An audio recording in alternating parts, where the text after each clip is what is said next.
Dysfunctional vet. I am back at the location where I cut a tree down.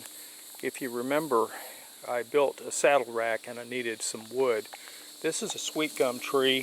Sweet gums are notorious for being filled with moisture.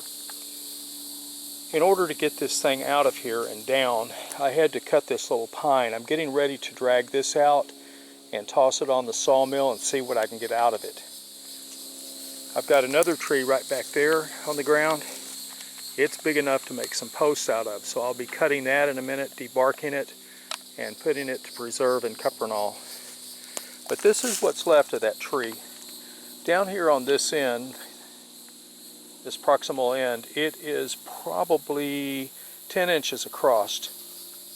And as we go up, you can see there's quite a bit of debris in here. Now this is all good firewood and it can be burned, but while I'm thinking about it, I thought I'd make this short note to you.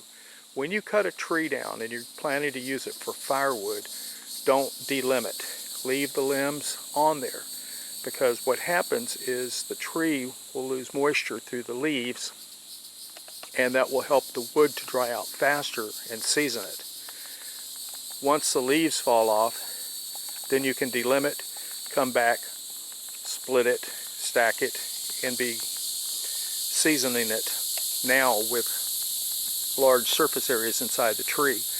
But something like a sweet gum that's just really full of water, it's helpful to let the leaves pull as much moisture out as you can, because even like a year after it's been cut, sometimes the tree will still be very wet and it'll be unacceptable as far as burning. Now you can always dry it in the sun, kiln dry it, and then you could use it for some type of purpose. With that said, Dysfunctional Vet out.